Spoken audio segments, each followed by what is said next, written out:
ką nori nuotrauką perduoti. Ar informaciją, ar tiesiog vaizdą. Jie tikisi iš egzaminuotojo, kad jis ateis ir padarys jo darbą. Muzikavimas, dainavimas, šokimas, fotografavimas yra vienas iš tų, kas leidžia pailsėti. Yra standartas, kuriam tai parašyti. Dabar dėžutės, kokybiškai pridės surinamo medžiagą ir surinamo. Paprasta. Kreipkis į tą įstaigą ir ten gausi atsakymą. Nes gali skirtis požiūris. Reikia laiko. Viskam reikia laiko. Nereikia skubėti atlikti keitimų. Ypatingai, jeigu kas nors patarinėja. Arba kas nors mano, kad tai būtų geriau. Ką reiškia užaukštinti reikalavimą, jeigu parašyta 3 mm, o yra 4,5. 1,5 mm nieko nereiškia, kad yra 30% nuo to dydžio. Panašiai. Nes toks yra principas. Užrašyk, ką darai, daryk kaip užrašyta. Jūs galite įsigyti paslaugą iš mūsų pigiai, greitai ir aukščiausios kokybės. Tai labas visiems. Šiandien gvildensime vėlgi aktualias inžinerijai temas, problemas, galbūt ne tiek kiek problemas, bet aktualijas. Šiandien nukeliausime į kiek kitokią, tokią specifinę sritį, apie įmonių suvirinimo darbų kokybės užtikrinimus, apie įvairius taikomus standartus. Pats žodis standartai galbūt nėra visiems girdėti ypatingai studijuojantiems jauniems asmenims. Tai šiandien padiskutuosime su tom temomis, su kuriomis jau tenka susidurti darbe, dirbant, siekiant užtikrinti standartų reikalavimus. Na ir šiandien turime svečią Erlandą Kinderį, kuris dirba techninės priežiūros srityje, prižiūri gaminamus slėginius įrenginius, taip pat yra sertifikavimo specialistas bei veda mokymus apie europinių normų standartus ir amerikietiško ASME kodo reikalavimus. Tai sveiki, Erlandai. Labas, Tomai, ačiū, kad pakvietėt. Norėčiau pradėti nuo to, kaip įmonėms sekasi įgyvendinti 14731 standartą bei 3834 standarto reikalavimus. Kokios yra didžiausios problemos, kliuviniai ir kaip galime užtikrinti vienodą jų interpretaciją. Na, turbūt reikėtų pradėti nuo pagrindų, kad įvažiuoti geriau jaunieji, ypatingai jaunieji klausytojai įsisavintų šitą gvildenamą temą. Tai Erlandai, gal galėtum papasakoti, kodėl šie standartai yra tokie svarbus suvirinimo darbų kokybei užtikrinti? O čia specifinė tema labai aktuali ir jautri šiandien dienai, ypatingai ten, kur įmonėse atliekami suvirinimo darbai. Ir tie standartai, kuriuos paminėjai, jie yra ne pagrindiniai standartai, kurie kalba apie suvirinimo kokybės reikalavimus. Jie yra taip vadinami nuorodiniai standartai. Nes visuomet pagrindinis yra gaminio standartas, kuris nusako projektavimą, gamybą, tikrinimą ir bandymus.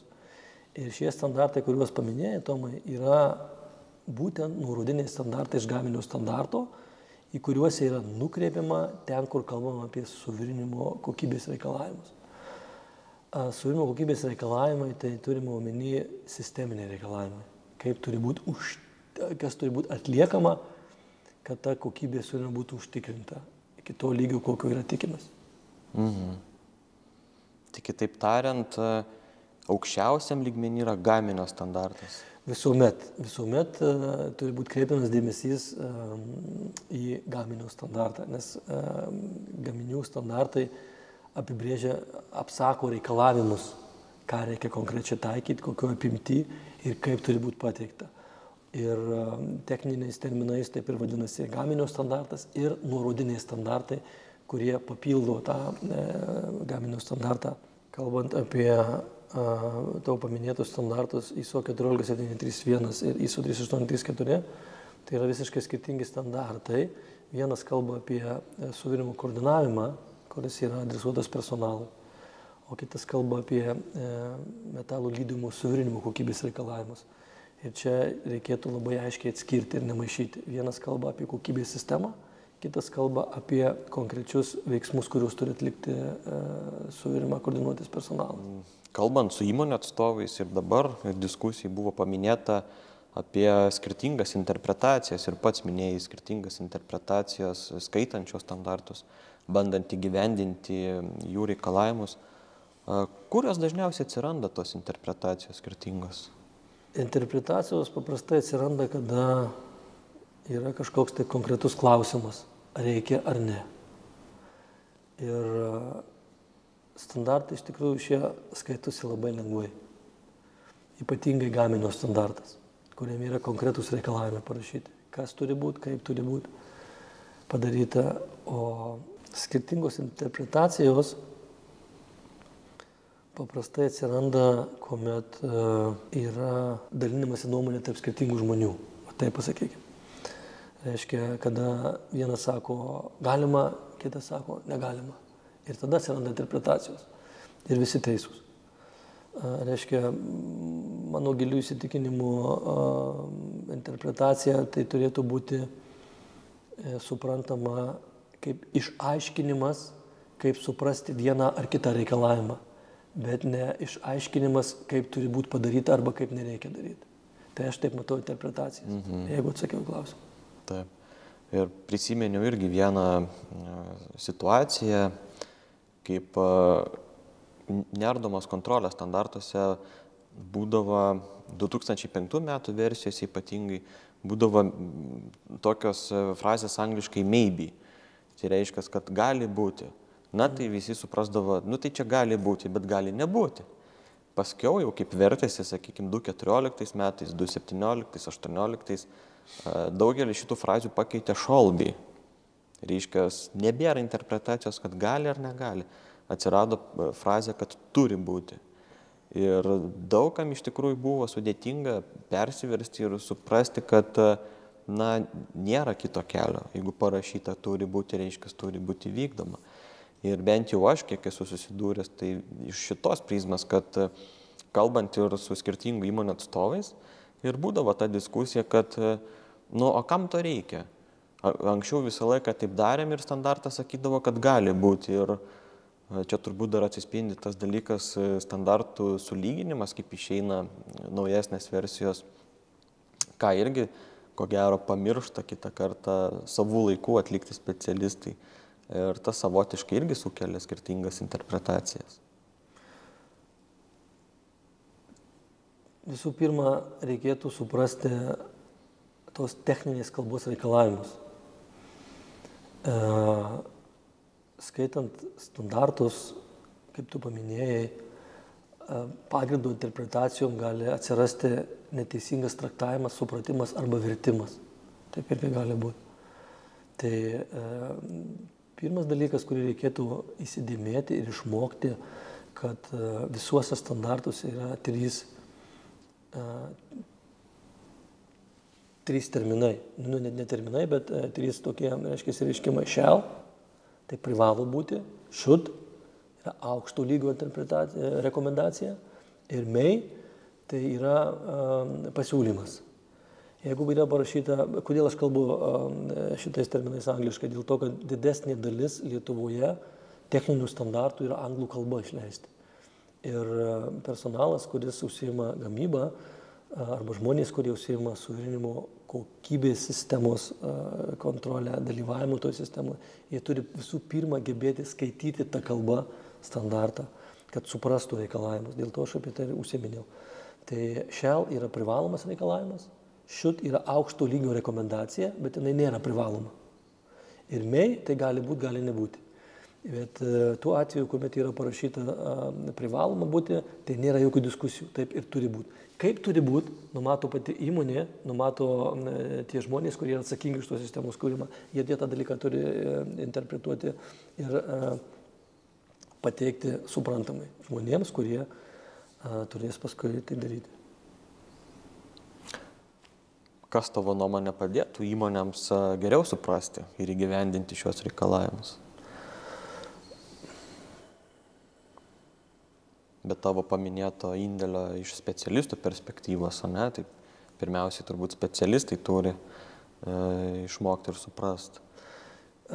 Pirma mintis, kuri šovė į galvą, tai dalinimasis patirtim. Bet iš praktikos galiu pasakyti taip, kad įmonės, gamybinės įmonės, jos nelinkia dalyti su savo konkurentais gerąją praktiką ir savo patirtim, nes natūralu tai yra tai, ką įmonės išmoksta per savo patirtis. Tai manyčiau, kad kito kelio kaip personalo kvalifikacijos kėlimas pačioje įmonėje arba pritraukimas kvalifikuoto personalo turbūt nėra kito kelio, kaip atnešti tas žinias.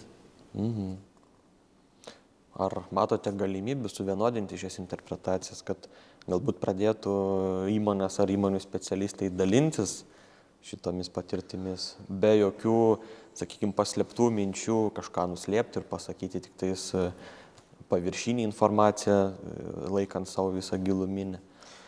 Na, interpretacijų visą laiką buvo, yra ir bus. To mes neišvengsim. Turbūt čia yra pačio interpretuojančiojo požiūris. Ar jisai ginasi ir nenori daryti, ar jisai nesupranta ir bando įsiaiškinti. Tai čia turbūt yra raktiniai klausimai, ką reikėtų suvokti diskusijoje, kada iškyla klausimas dėl interpretacijos, nes kada diskusija vyksta tarp specialistų įmonėje, tai tokiu atveju yra gryninama tiesa. Ir einama prie to teisingo sprendimo, taip sakyčiau. Ten, kur yra interpretuojama, kai yra, tarkim, sertifikavimo procesas, kai reikalinga apsiginti nuomonę arba išaiškinti, reiškia, dėl vieno ar kito niuanso kontroliuojančiai įstaigai, tada gali būti dviprasmiškų klausimų. Dėl interpretavimo. Sutarkim, kas yra interpretavimas. Turbūt pagal mūsų temą interpretavimas būtų pačio standarto reikalavimų suvokimas. Be abejo, tai. Nes interpretavimas gali būti ir aiškinimas, kaip kas ką suprato ir kaip kas ko nedarys. Tai grįžtant prie pagrindinės temos standarto sąlygų reikalavimų supratimo interpretavimas, tai jo pritaikymas savo reikmėms turbūt turėtų būti ir yra gamybinės įmonės prioritetas. Kas tą dalyką atlieka, tai be abejo turi atlikti aukštos kvalifikacijos specialistai, kurie visų pirma išmano standarto reikalavimus, kurie išmano pagrindinį gaminio standartą ir jo reikalavimus ir kurie turi patirties šioje sistemoje. Nes be patirties čia nieko nepadarysi. Kaip manai, kokia yra šių standartų ateitis? Ar įmonės taps labiau disciplinuotos? Ar vis dar matysime tokį, sakykime, susiskaldimą, kuris yra šiai dienai, kaip viena įmonė taiko visus ir daugiau, kita įmonė netaiko visų, kita įmonė taiko griežtai tik tais išvardintus punktus. Nes, pavyzdžiui, mano požiūriu,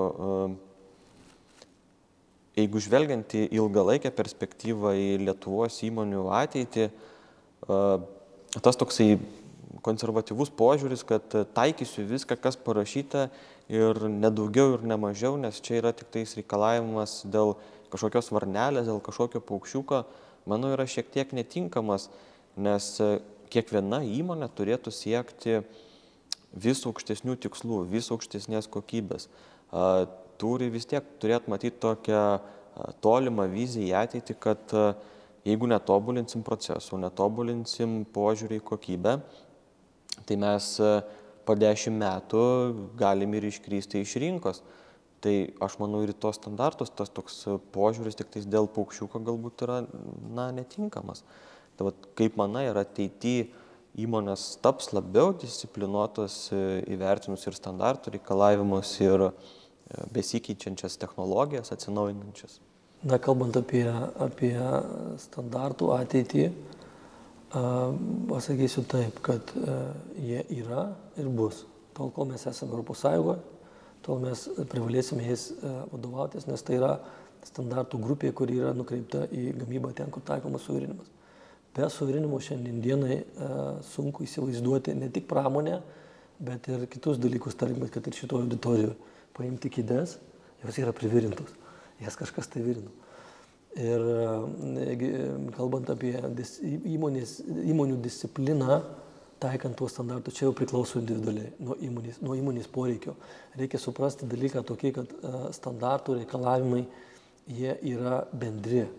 Netgi pačiuose standartuose yra parašyta, kad taikomoje apimtyje, tai reiškia priklausomai nuo gamybos pobūdžio, priklausomai nuo gaminamos įrangos sudėtingumo, atliekamų darbų ceche ar tai objekte, įmonė ir atsižvelgia būtent į standarto reikalavimus, kas jiem yra taikoma. Tai šioje vietoje pasakyti, kiek įmonės bus disciplinuotos, tikrai negalėčiau atsakyti šitą klausimą, nes nežinau. Priklauso nuo pačios įmonės sudėtingumo, suvokimo, supratimo ir tiek, kiek reikia. Nes, pavyzdžiui, reikalavimo būti sertifikuotiems pagal tuos standartus nėra. Gaminio standartai yra parašyti, kad turi būti atitiktis to standartų reikalavimo. Tai reiškia, yra 3 variantai. Vienas variantas yra tai, kad sistema yra įdiegta įmonėje ir įmonėje vadovaujasi tais principais. Kitas variantas yra, kuomet tos sistemos buvimą patvirtina užsakovas pagal savo reikmes, ko jisai tikisi. Ir trečias, turbūt pats populiariausias būdas yra turėti trečios nepriklausomos šalies dokumentą, kuriame būtų parašyta, kad ta įmonė patvirtinta, kad ta įmonė atitinka vieno ar kitų standartų reikalavimų. Čia yra paprasčiausias, greičiausias, trumpiausias kelias, bet jis ne visuomet atspindi realiai tą atitiktį, nes reikia suprasti, kad vėlgi nuo įmonės disciplinos, ar įmonė reikia sertifikato, ar įmonė reikia atitikties, kad veiktų sistema. Nes principas yra paprastas. Jeigu įmonė gauna užsakymą, pagamina įrenginį ir išveža jį per vertus ir dar už tai sumoka, reiškia sistema yra. Tik tai klausimas, kaip jinai yra prašyta, kaip dažnai pasikartoja, kaip jinai atitinka minimalus reikalavimus iš standarto pusės ir viskas. Na ir pirmos temos pabaigai. Ką patartum įmonėms, kurios dar tik pradeda įgyvendinti šių standartų reikalavimus? O ir patarėjas tai labai prastas, iš tikrųjų esu, bet jeigu paklaustų, būtų klausimas ir taip, kokios būtų gairės, arba kokiom būtų galima pasidaryti įžvalgom įmonėm ruošiantis diegti, tai pasakyčiau vienareikšmiškai, kad visų pirma yra skaitymas. Nuo pradžios iki galo dokumento, kuris yra taikomas tai konkrečiai situacijai, gamybai ir procesui ir savęs matymas jame. Nes taip, mokymai, kursai, dalymasis patirtimi yra nemaža dalis to taip pat, bet gali būti ir klaidinanti patirtis. Žodžiu, pirmas dalykas yra skaitymas, techninis suvokimas, kas yra parašyta ir kas turi būti, savęs matymas ten, turiu omeny, kas yra taikoma tai specifiniai gamybai, kas ne, aprašymas procesų, tas, kas vyksta jau dabar, kaip juos išgryninti, aprašyti ir padaryti taip, kaip aprašyta, kurį tai laiką užsiduota. Tarkim, 3 mėnesius, pusę metų. Ir pažiūrėti, kaip galima atkartoti tuos reikalavimus, kuriuos patys savo nusirodė. Nes toks yra principas. Užrašyk, ką darai ir daryk, kaip užrašyta. Ir tame numatytam laikotarpį, jeigu vyksta pokyčiai, visada galima koreguoti. Bet reikia nepamiršti tokį dalyką, kad kada pasitvirtina sistema, jinai tampa privalomų reikalavimų. Ir jau tada nori, nenori, patinka, nepatinka, turi vykdyti. Aišku, yra numatytos peržiūros, numatyti papildymai, koregavimai, keitimai, bet jie nedaromi kiekvieną dieną. Turi būti renkama informacija, išgryninama ir tada tik tai atliekami pakeitimai. Ir tie, kurie kokybės vadovų manymų gerins efektyvumą gamyboje, tikrinimai ir bandymas. Kitaip tariant, kaip ir kažkokią programinį įrangą vis laik išleidžia, nebūna beta versija, alfa versija ir kol galutinė versija jau ta vadinama tikroji, tai Jeigu aš teisingai supratau, patarimas būtų neskubėkit įgyvendinti ir išleisti dokumentų, visą laiką duokite tokį testavimo laikotarpį ir pasižiūrėkite, ar tinkamai aprašyta sistema ir ar tinkamai visi supranta, kas aprašyta. Pritariu, tai yra teisinga įžvalga, nereikia skubėti atlikti keitimų, ypatingai jeigu kas nors patarinėja arba kas nors mano, kad tai būtų geriau. Tai čia yra klasika, tarimas. Jis būtų vienas - skaityti, suprasti tekstą, suprasti save tame tekste, įsigryninti aktualius klausimus, aprašyti, pasibandyti, dar kartą pasiskaityti, dar kartą pasibandyti ir tik tada užleisti kaip dokumentą, kuriuo jau visi turi vadovautis. Kitaip šnekant, esi teisus, programinė įranga yra beta versija, yra laikas, yra vartotojai duoda įžvalgas. Tai panašiai ir su vidinėm kokybės sistemom turėtų būti, kad turėtų būti laikas keitimų, aiškiai, pritaikymų, taip pasakyčiau. Reikia laiko. Viskam reikia laiko. Taip, kad planuokite ne tik, kada įgyvendinsit standartus, aprašysit kokybės vadovą, pradėsit taikyti reikalavimus, bet taip pat planuokite laiką ir išbandymui, užsibrėžkite tam tikrą laikotarpį ir stebėkite, sekite, ar žmonės supranta teisingai, kas veikia, kas neveikia. Ir raktinis turbūt žodis, bent jau nuo manęs, būtų tai planavimas. Tikrai reikėtų labai smarkiai tai atsižvelgti. Planavimas yra dalis sėkmės. Tai pirmos temos pabaigai tiek. Susitiksime po trumpos pertraukėlės. Ačiū labai.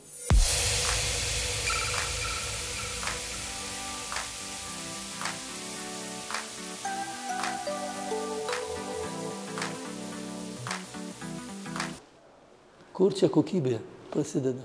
Kas gali atsakyti klausimą?